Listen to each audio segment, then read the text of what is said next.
I probably should not be the one to tell you this, but a lot of real estate agents aren't out to help you and are not fully upfront about what it's like to live in Bremerton. They will sell you the idea of affordable living in Puget Sound and easy access to Seattle. And while all that is true for the most part, they skip over the parts of what it's actually like to live here because it's not so great to talk about. There are going to be lifestyle trade-offs that are more important than the house itself. Hi, I'm Cassandra. I help buyers and sellers relocate all over Bremerton and Kitsap County. And my whole job is to protect your decision and not sell you just a vibe. Let's start with the stuff that just gets glossed over, and then we'll talk about Bremerton specifics in a minute. And what I'm talking about specifically is sometimes agents will do anything they can do just to get a deal or just to close a sale. And a lot of times that happens because the system is rigged to incentivize that kind of behavior. Now, what do I mean by that? I mean that most real estate agents are 1099s, we're independent contractors, we work on a commission-only structure. So when that happens and an agent is not closing any deals, they're living paycheck to paycheck, as it were, they're going to be incentivized to look out for their own best interest and not yours. There's built-in pressure to keep you excited and moving forward, even if you're feeling like the red flags bubble up and you're like, but wait, what about this? What about this? And they're like, yeah. This is what gives real estate agents in general a bad rap. And that's why I'm making this video in the first place. Bremerton is a lifestyle decision market. Commute patterns, ferry, and daily logistics all matter. If you skip over those and you buy in the wrong location, maybe buy the right house, wrong location, that happens all the time, you're going to end up blaming your agent for not giving you all of the information ahead of time because we live here, you don't. We know the area, you don't. So it's important to make sure that you're working with an agent who can offer all this information. And at the end, I'm going to show you how to find a really great agent that's going to look out for your best interests. And it's actually not that hard. It's easier than you think, but I'll give you some pretty steady pointers to work with. So let's talk about some inconvenient truths for both buyers and sellers. And now that you understand the incentives, you can see why it would be easy for agents to gloss over the boring details. So for home sales, we see really often that agents are willing to take an overpriced listing just to put their sign in the yard. They have no interest in marketing. They don't have a plan. They just feel like, oh, the market will respond. The market will do what it's going to do. And they just want the free advertising of putting their sign in the yard. So the problem with that is that it makes the seller uncomfortable when you're at day 30, day 60, day 90, you haven't had any offers. Now you have massive price reductions. Now you ultimately end up selling your home for less than what you could have had you listed it at the right price in the first place. As you accumulate longer days on market, the buyer market is like, well, what's wrong with that house? What's going on with it? When in reality, maybe there's nothing wrong with it. Maybe it's just overpriced. I'd rather have the tough conversation up front, be like, hey, I wish your house was worth $1 million. I really do. But right now the market is just saying it's at 800. The market isn't there yet. If you really want that $1 million price tag, maybe you wait a few years, see what the market's doing then. If your motivation is to sell now, then that's the kind of conversation we need to have, because we need to price it right in order to sell. You can't put a high price tag on your house and then just expect to get that. The buyer market has to agree, which is why the buyer market always sets the sales price. Another thing we see often is a lack of market prep for a home when it's going on the market, especially we have a lot of older homes around here. So maybe there's a lot of deferred maintenance. Maybe it has old wiring and old plumbing. And while there's a buyer for every home and there's a buyer who'd be willing to take that on, it also needs to be reflected in the price and the disclosures. So there's a trade-off there. Maybe the home didn't have a pre-inspection. Maybe it didn't have any repairs. That's all fine too. Just needs to be reflected in the price and the disclosures. So there's always a trade-off for pricing and quality. And then your timeline. As a home seller, what's your timeline? Do you have PCS orders to another duty station? Are you getting a civilian job transfer? Like, what is your agenda? Do you have to sell? Maybe not. Maybe you just want to sell but don't have to, so your timeline's flexible. If you're on a tight timeline, we can't rely on a wing and a prayer. We need a plan. For home buyers, a common theme I see is that it's always a great time to buy. It depends, right? When I get asked, how's the market? Is it a good time to buy? And my first question is well, are you ready? Because if you're ready to buy, then it's a good time for you. Maybe it's not a good time for somebody else who isn't ready. And maybe ready means different things to them. Maybe they have other life commitments they need to work through first. But for those who are, then we strategize on how to make it work for you in this market dynamic. For homebuyers who aren't familiar with the Pacific Northwest, there's things that come up on our inspection reports all the time that are almost consistent for every single home we see that are common to this area that may look like a red flag for somebody who's maybe from a drier area. We have wet condition problems, right? Like we'll have mossy roofs, we'll have wood rot on the siding. All these things are super duper common. Also really, really easy fixes. But if you don't know what you're looking at, these inspection reports could seem like major red flags to you. An agent who just wants to close the deal is going to gloss over everything in that report because nobody wants to read a 50-page inspection report. That's boring. Let's just gloss over it and be like, yeah, everything's fine. Let's sign here and whatever. So what you're looking for is an agent who's going to explain to you, this is what caused it. This is what it means. Here's how we fix it. Here's maybe the general cost, these sorts of things. So you can start getting a ballpark picture of what you're looking at when you're buying that specific home. And then other hidden ownership costs that you may not be aware of, like, is there an HOA? Is there a shared well agreement that has, payment dues, ferry costs, parking, utilities, all of these things we may not be aware of. These are all important things your agent should be bringing to your attention so that you know that besides your mortgage and your insurance and your taxes and all that stuff, that you're budgeting for these other out-of-pocket expenses as well. So what about Bremerton specifically should you know before you get here that your agent should be discussing with you?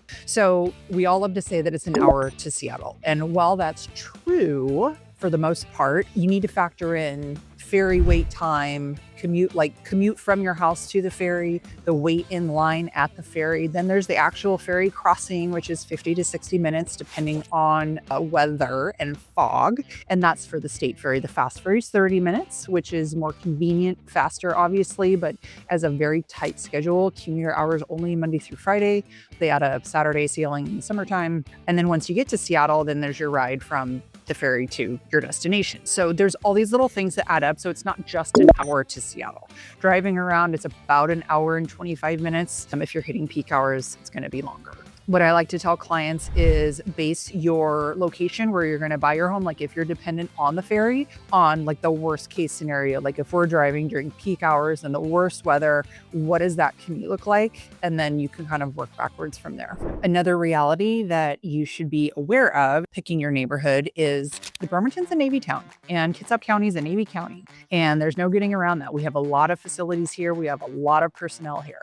So there's going to be traffic. There's going to be people from all over the country, all over the world. And so you're going to run into these traffic jams here and there. So what I like to recommend to my clients is when you're touring around and you're driving these neighborhoods, drive as if you were like driving from home to work in the peak hours, in the worst conditions, so that you understand how long your commute is going to be on a realistic schedule. Another thing that we get super common from people out of state is they think it rains here all the time. So as you can see behind me, I'm outside. It's not raining.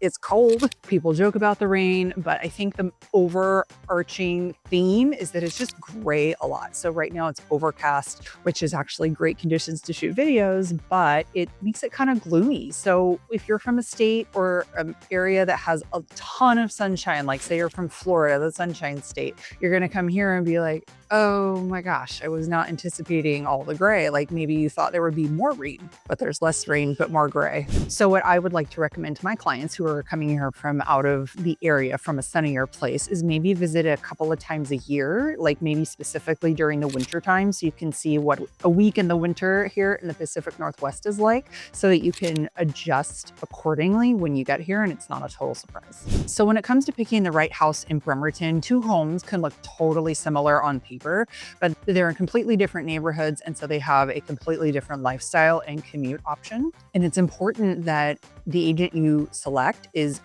knows these neighborhoods and knows the area and knows the routes. Some things that definitely need to be considered are your access to your freeways and the ferry, right? So whatever you're depending on to get to work. We have a lot of water here. And so there's a lot of waterfront and water view properties. So the waterfront properties, while amazing and gorgeous, have their own fair share of upkeep and regulation that you have to maintain. So those are things to be considered that you may not be aware of before you move here. A lot of people are looking for a place they can expand their property. So maybe their property is on acreage and they want to build a shop or a barn or these sorts of things. And when you go look at the property, like, oh, there's tons of room. I can build all kinds of stuff here. But then the zoning code is going to restrict all of that and you're not going to be able to build anything. So those are things that an agent needs to know and needs to be able to educate you on. What I like to recommend to my clients is when they're visiting from out of town, drive the commute to work, drive to the schools, drive to the shopping, kind of get a feel of what your day-to-day is going to look like and what is most important to your daily lifestyle. Speaking of schools, I get asked about schools all the time. What are the best schools? What are the best districts?